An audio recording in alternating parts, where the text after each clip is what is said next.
लो भाई, आ गया दिनेश पेप्सी पानी पूरी वाला। आइए आइए और पेप्सी पानी पूरी खाइए। पानी पूरी खाने का एक नया अंदाज। आइए आइए। दिनेश जैसे ही बाजार में अपना ठेला लाते हुए आवाज लगा रहा होता है तो पहले से ही वहाँ खड़े पानी पूरी वाले उसका मजाक उड़ाते हैं। पेप्सी पानी पूरी अब पानी पूरी में पेप्सी डालकर बेचेगा क्या ये आदमी है? अरे लोग तो ऐसी पानी पूरी चखते ही उल्टियाँ करने लगेंगे भैया। सही कह रहा है भोला तू। देखना तू 10 दिन भी नहीं टिकेगा यहाँ पे। सभी पानी पूरी वाले उसका मजाक उड़ा रहे थे, लेकिन ग्राहक उसकी तरफ हैरानी से देख रहे थे। अरे देख तो नेहा, कोई नया पानी पूरी वाला आया है। चल तो सही, इसकी पेप्सी वाली पानी पूरी चख कर आए, आखिर ये होती कैसी है। हाँ हाँ चल। अरे भैया जरा हमरे लिए एक एक प्लेट लगाना तो। वैसे कितने का एक प्लेट? जी सिर्फ 20 रुपए प्लेट। फिर जैसे ही काजल और नेहा उस पानी पूरी को अपने मुंह में रखती है, वो तो खुशी से पागल हो उठती है। अरे वाह वाह वाह वाह, इसका पेप्सी वाला पानी पूरी तो बड़ा ही कमाल का है रे। क्या स्वाद है, मजा ही आ गया। क्या लाजवाब मजेदार पानी पूरी है। अरे इसके आगे तो सबकी पानी पूरी फेल है। सुनो भाइयों बहनों, इस पेप्सी पानी पूरी वाले की पानी पूरी तो लाजवाब है। सब खाओ, दिल खोल कर खाओ, लेकिन भैया हमरे लिए पहले एक एक प्लेट और लगाओ। उन दोनों के इतना कहते ही दिनेश के ठेले के आसपास भीड़ लग जाती है। सभी उसकी पानी पूरी को चखने के लिए बेताब हो जाते हैं। भैया मेरे लिए जल्दी से एक प्लेट लगा दो भैया। अरे अभी तू ठहर भैया, है तू मेरे बाद आया था, पहले मैं खाऊंगा। हाँ भैया मेरा। अरे सब्र करो भाई, सब्र करो। मेरी पेप्सी पानी पूरी तुम सबको मिलेगी, ठीक है? दिनेश की पेप्सी वाली पानी पूरी ने सब पर ऐसा जादू चलाया कि उसका धंधा जोरों से चल पड़ा। उस दिन के बाद वो जैसे ही ठेला लगाता उसकी कमाई शुरू हो जाती। अगर महीने ऐसे ही कमाई होती रही तो वो दिन दूर नहीं जब मेरे बंटू का इलाज हो जाएगा और वो पूरी तरह ठीक हो जाएगा। बंटू दिनेश का 7 साल का बेटा था और उसके दिल में छेद था। उसके ऑपरेशन के लिए डॉक्टर ने काफी खर्चा बताया था। दिनेश जब भी शाम को घर लौटता तो बंटू अक्सर उससे पूछता, पापा आपने मेरे इलाज के लिए पैसे जोड़ लिए क्या? अब कुछ ही महीनों की बात है बेटा, मैं जल्दी ही तेरे इलाज के लिए पैसे जोड़ लूंगा। ऊपर वाले की दुआ से अपना पेप्सी पानी पूरी का धंधा बहुत अच्छा चल रहा है। सच्ची पापा? फिर तो मैं भी आपके साथ खेल सकूंगा, दौड़ूंगा, भागूंगा और आप देखना फिर तो रेस में मैं ही फर्स्ट आऊंगा। दिनेश की बीवी संध्या जब भी अपने बेटे को ये कहते सुनती तो वो कहती, तू बिल्कुल भी परेशान मत हो बंटू, मैं रोज मंदिर जाकर तेरे ठीक होने के लिए भगवान से प्रार्थना करती हूँ। तू देखना भगवान तुझे बहुत जल्द ठीक कर देंगे। एक दिन दिनेश के ठेले पर हीरू नाम का अधेड़ उम्र का आदमी उसकी पानी पूरी चखने आता है। वो नशे में होता है, तभी उसकी नजर दिनेश के गले पर जाती है। किसी ने ठीक ही कहा था इसके बारे में, इसका गल्ला तो लबालब नोटों से भरा हुआ है भाई। हीरू एक ठग, शराबी और जुआरी किस्म का आदमी था। उसका काम ही लोगों को ये सब बुरी लत लगाना था। दिनेश के भरे गले को देखने के बाद हीरू उससे कहता है, अरे सुना है कि तेरे बेटे को कोई बड़ी बीमारी है, है? और उसके इलाज के लिए तुझे लाखों चाहिए?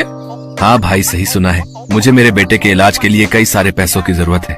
तो तुझे क्या लगता है इस ठेले से तू लाखों रुपए कम समय में कमा पाएगा? इसके लिए तो तुझे कई साल लग जाएंगे। हाँ लेकिन इसके अलावा मैं और कर भी क्या सकता हूँ भाई?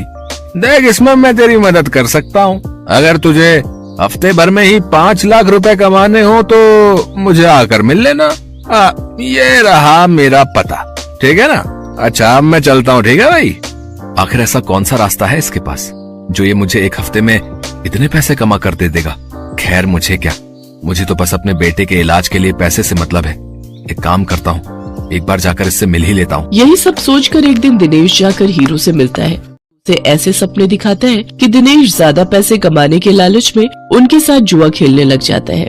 कल मैंने 1000 रुपए लगाकर 2000 कमाए थे। ऐसा करता हूँ आज ठेले की सारी कमाई ही लगा देता हूँ, एक दिन में डबल कमाई हो जाएगी। धीरे धीरे दिनेश को जुए के साथ साथ शराब की लत भी लग जाती है। शराब की लत उसे ऐसी लगती है कि उसका अपने काम में मन ही नहीं लगता और वो ठेले पर खड़ा होकर भी शराब के नशे में डोलता रहता है। भैया एक प्लेट लगाना तो।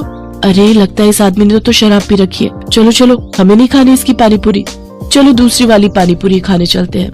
धीरे धीरे दिनेश के सभी ग्राहक कट जाते हैं। और वो सभी दूसरे पानीपुरी वालों के पास जाकर पानीपुरी खाते हैं। ये देख भोला और राजू बहुत खुश होते हैं। देखा भोला, अपनी चाल कामयाब हो गई ना। बिल्कुल सरकार, अब देखना उसकी पानीपुरी की तरफ तो कोई देखेगा भी नहीं, सब अपनी ही पानीपुरी खाएंगे। कुछ दिन ऐसे ही बीतते जाते हैं। अपने धंधे को मंदा देख दिनेश शराब और जुए की लत में और डूब जाता है और उसका बचा खुचा धंधा भी चौपट हो जाता है। ये सब देख संध्या और बंटू बहुत दुखी होते हैं। फिर बंटू अपनी माँ से कहता है, माँ, अब तो मैं कभी भी ठीक नहीं हो पाऊंगा ना। पापा तो अब सारे पैसे शराब और जुए में ही उड़ा देते हैं। तू परेशान मत हो मेरे लाल, बस ऊपर वाले पर भरोसा रख, एक दिन सब कुछ ठीक हो जाएगा। सारा दिन नशे में धुत रहने और धंधा चौपट होने के कारण दिनेश के घर में खाने पीने के भी लाले पड़ जाते हैं। माँ, अब तो घर में खाने के लिए भी कुछ नहीं बचा। अब तो लगता है भूख से ही हम सब मर जाएंगे। ऐसा नहीं कहते मेरे बच्चे, सुख दुख तो जीवन का हिस्सा है। आज बुरा वक्त आया है, कल अच्छा वक्त भी आएगा। ऐसे ही कुछ समय और बीत जाता है। फिर एक दिन उस बाजार में एक आदमी आता है जो सबको पर्चे बांट रहा होता है। तभी वो दिनेश के ठेले पर आता है। अरे सुनो भाई, पेप्सी पानीपुरी वाले, हमारे सेठ मंगल राम चाट भंडार वाले की तरफ से एक प्रतियोगिता होने जा रही है, जिसमें सभी चाट वालों के बीच कंपटीशन होगा। जो भी इस प्रतियोगिता को जीतेगा उसे पूरे 5 लाख इनाम और साथ ही हमारे मशहूर मंगल राम चाट भंडार वाले बाजार में एक स्टॉल भी लगाने को मिलेगा। मंगल राम चाट भंडार बाजार, वहाँ तो बड़े बड़े लोग आते हैं चाट खाने के लिए। अरे तभी तो कह रहा हूँ, अगर जीत गए तो रोज की अच्छी खासी कमाई होगी और 5 लाख मिलेंगे वो अलग। मंगल राम चाट भंडार कोई ऐसी वैसी जगह नहीं थी, बल्कि शहर का फेमस चाट बाजार था, जहाँ शहर के बड़े बड़े लोग चाट खाने आते थे और कई टूरिस्ट भी वहाँ आते थे। उस बाजार में चाट लगाने वालों की अच्छी खासी कमाई होती थी। लेकिन ये सब बातें जानते हुए भी दिनेश उस प्रतियोगिता में कोई खास दिलचस्पी नहीं दिखाता। मंगल चाट भंडार है तो मुझे क्या, मैं जहाँ हूँ वहीं ठीक हूँ, मुझे इन सब से कोई फर्क नहीं पड़ता। उधर भोला और राजू उस कंपटीशन के बारे में सुनकर आपस में कहते हैं, सुन भोला, इस कंपटीशन को तू जीते या मैं, मुझे कोई फर्क नहीं पड़ता, बस कोई और नहीं जीतना चाहिए। हाँ भाई, बस एक उस दिनेश का ही डर था, लेकिन वो तो हमारी कृपा से फेल हो चुका है, तो अब हम दोनों के अलावा उस कंपटीशन को कोई जीत ही नहीं सकता। अगले दिन हीरो भोला और राजू से मिलने आता है। क्यों भाई, मान गए ना मुझे? आखिर मैंने शराब और जुए की लत लगाकर उस दिनेश के धंधे को चौपट कर ही दिया भैया है। तुम्हारे एक बार कहने से ही तुम्हारे दुश्मन को कैसे ढेर कर दिया मैंने। अगर वो ढेर नहीं होता तो हमारा धंधा आबाद कैसे होता भाई? उसकी पेप्सी पानीपुरी ने तो हम लोगों का धंधा ही चौपट कर दिया था भाई। तभी उनकी ये सारी बातें दिनेश सुन लेता है और अपने किए पर उसको बहुत पछतावा होता है। मैं भी कितना बेवकूफ था जो इन पाखंडियों के झांसे में फंस गया और बर्बाद हो गया, लेकिन अभी भी कुछ नहीं बिगड़ा है। मैं इन सबको मजा चखाऊंगा, मैं इस प्रतियोगिता में हिस्सा जरूर लूंगा। यही बात मन में ठाने दिनेश उस चाट प्रतियोगिता में हिस्सा लेता है और अपनी पेप्सी वाली पानीपुरी की रेसिपी से इस कॉन्टेस्ट को जीत लेता है, जिससे उसे 5 लाख का इनाम मिल जाता है। साथ ही मंगल चाट भंडार में स्टॉल लगाने के लिए जगह भी। इनाम से मिले पैसों से वो अपने बेटे का इलाज करवाता है।